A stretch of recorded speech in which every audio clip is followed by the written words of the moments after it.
आज आप सब जश्न की तैयारियों में हैं, पार्टी करना चाहते हैं, खूब हुड़दंग हुटिंग करना चाहते हैं, जश्न मनाना चाहते हैं। खुशियां मनानी भी चाहिए क्योंकि खुशियां मनाने के लिए ही हम दुनिया में आए हैं। लेकिन क्या खुशियां मनाने का हमारे लिए सही वक्त है? इस बात को जोड़ता हूं मैं एक ऐसी चर्चा से जो हमें थोड़ा सा गुदगुदा देगी। आप विचार करिए, किसी दूसरे गोले पर दो एलियन ये बात कर रहे हो कि इस गोले पर, मतलब हमारे गोले पर, आज की रात हम इतना हुड़दंग क्यों मचाए हुए हैं। तो एक एलियन दूसरे एलियन से कहेगा कि इस गोले ने अपना एक चक्कर पूरा कर लिया, अर्थात साल पूरा हो गया, इसलिए इस गोले के लोग जो हैं वो गोल गोल जश्न में डूबे हुए हैं। क्या जश्न मनाने का सही वक्त यही है? हमारी जिंदगी में जश्न कब आएगा? मैं अपने नीट एस्पिरेंट से विशेष तौर पर बात करना चाहता हूं और जितने सारे कॉम्पिटिटिव एग्जाम्स में बैठने वाले बच्चे हैं उनको भी एक मैसेज, एक संदेश देना चाहता हूं। क्या 2025 भी हमारे लिए ऐसा ही होगा जैसा 2024 था? क्या किसी कोचिंग के क्लासरूम से निकलकर हम किसी एम्स और किसी मेडिकल कॉलेज के क्लासरूम में या फिर किसी आईआईटी एनआईटी के कैंपस में पहुंच पाएंगे? ये सब तय करेंगे हम, ये सब डिसाइड करेंगे हम, हमारी मेहनत, हमारी स्ट्रेटेजी, हमारी प्लानिंग। तो 2025 आपके लिए कैसे बेहतर हो, 2025 में मेडिकल कॉलेज में आप कैसे पहुंचेंगे, एक एमबीबीएस की सीट अपने लिए कैसे आप सिक्योर करेंगे, आप अपने भविष्य को नई शेप कैसे देंगे, कैसे नए आयाम आप गढ़ेंगे, कैसे बुलंदियों तक आप पहुंचेंगे, संक्षिप्त में चर्चा कर लेते हैं। नीट का एग्जाम आ रहा है, 4 महीने बाद आप एग्जाम देने वाले हैं। करीब 25 लाख बच्चे एग्जाम में बैठने वाले हैं। क्या फर्क पड़ता है आपको इस बात से? आपका एटीट्यूड ऐसा होना चाहिए कि आपको सिर्फ एक सीट की जरूरत है, आपको सिर्फ एक सीट चाहिए। इस एटीट्यूड के साथ अगर आप आगे बढ़ रहे हैं तो निश्चित तौर पर आपका अपना ऑब्जेक्टिव, आपका अपना टारगेट, आपका अपना गोल आपको क्रिस्टल क्लियर है। आपको अच्छे तरीके से पता है कि मुझे सिर्फ एक सीट की जरूरत है। अब इस सीट को पाने के लिए हमारी स्ट्रेटेजी क्या होनी चाहिए? मैं कुछ एकेडमिक्स और सब्जेक्ट की भी बात करूंगा और इसके अलावा रोजाना गाहे बगाहे आपकी जिंदगी में आने वाले तूफानों की भी बात करूंगा। सबसे पहला, डिस्ट्रैक्शन। हम बार बार कहते हैं सर डिस्ट्रैक्शन बहुत आता है, पढ़ने बैठते हैं मन में विचार कुछ और आते हैं। ये डिस्ट्रैक्शंस जो हैं वो शॉर्ट टर्म हैं। जब भी डिस्ट्रैक्शन आए, एक बार कुछ अगर आ रहा है तो उसके बारे में खूब सोच लीजिए, बैठ के सारी चीजें छोड़ के उसी के बारे में सोच लीजिए, विचार कर लीजिए। जैसे कोई इंसान आपके दिमाग में आता है, उस इंसान को दिमाग में लाते हुए, सोचते हुए ये पता करिए क्या इसके आने से आपका जीवन सुखद होगा, क्या इसके आने से आपका अभी का जो जीवन है, इंस्टेंट लाइफ है, वो बेहतर होगी या पूरी तरीके से आपका जीवन चौपट हो जाएगा, खत्म हो जाएगा। ये डिस्ट्रैक्शन आपको तुरंत जवाब दे देंगे। दूसरी बड़ी परेशानी बच्चों की मैं सुनता हूं, ओवर थिंकिंग। ओवर थिंकिंग अपने आप में सिर्फ एक बच निकलने का तरीका है। सर हम पढ़ने तो बैठते हैं लेकिन बहुत सारी चीजें मेरे दिमाग में आती हैं, ओवर थिंकिंग मैं करता हूं। ओवर थिंकिंग तो तभी पॉसिबल है जब मैं सोच पाता हूं, मेरे सोचने के, विचार करने के, बात करने के डायमेंशंस बहुत अलग अलग तरीके से खुल रहे हैं। इसका मतलब पोटेंशियल है मेरे में, तो मुझे अपने पोटेंशियल को पहचान के उसको डायरेक्शनल करना पड़ेगा, उसको डिफ्यूज नहीं होने देना है।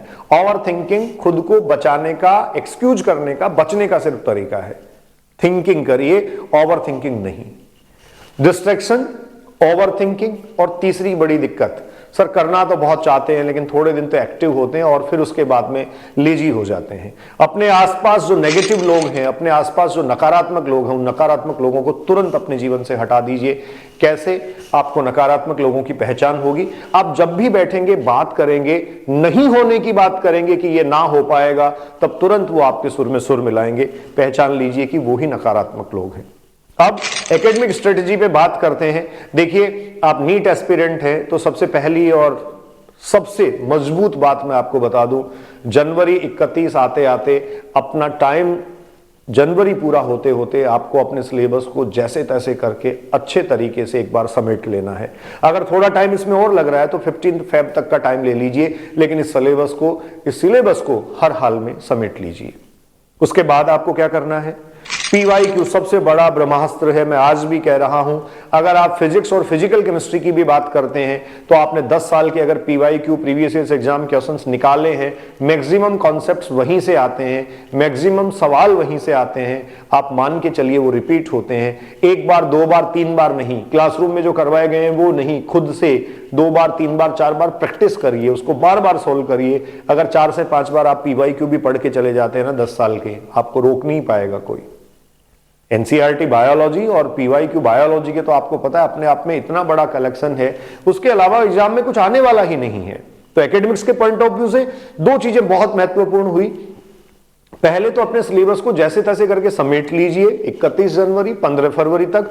उसके बाद आपके पास जो टाइम पीरियड बचता है उस टाइम पीरियड में आप PYQ प्लान करिए, अपने टॉपिक्स का रिवीजन करिए, बेहतर रिवीजन के साथ साथ PYQ को बहुत अच्छे तरीके से क्लियर करिए और एक टारगेट बनाइए रोजाना सुबह उठते ही कि आज शाम को ये पूरा करके सोना है, आज रात को ये पूरा करके सोना है। किसी दिन अगर आपका टारगेट पहले अचीव कर लिया जाता है तो मौज मस्ती करिए, आनंद मनाइए, मौज मनाइए, बात करिए, दोस्तों के साथ गप्पे मारिए। लेकिन हाँ, किसी दिन अगर टारगेट पूरा नहीं हो पा रहा है तो 10 बजे 11 बजे के बजाय अगर रात को 12 बजे भी सोना पड़ रहा है तो सोना पड़ेगा। तो एक टारगेट लेके बैठिए, सुबह टारगेट लिखोगे, शाम को टारगेट अचीव करोगे, अपने अंदर एक उत्साह आएगा और वो जो उत्साह है वो आपको बहुत आगे तक ले जाएगा।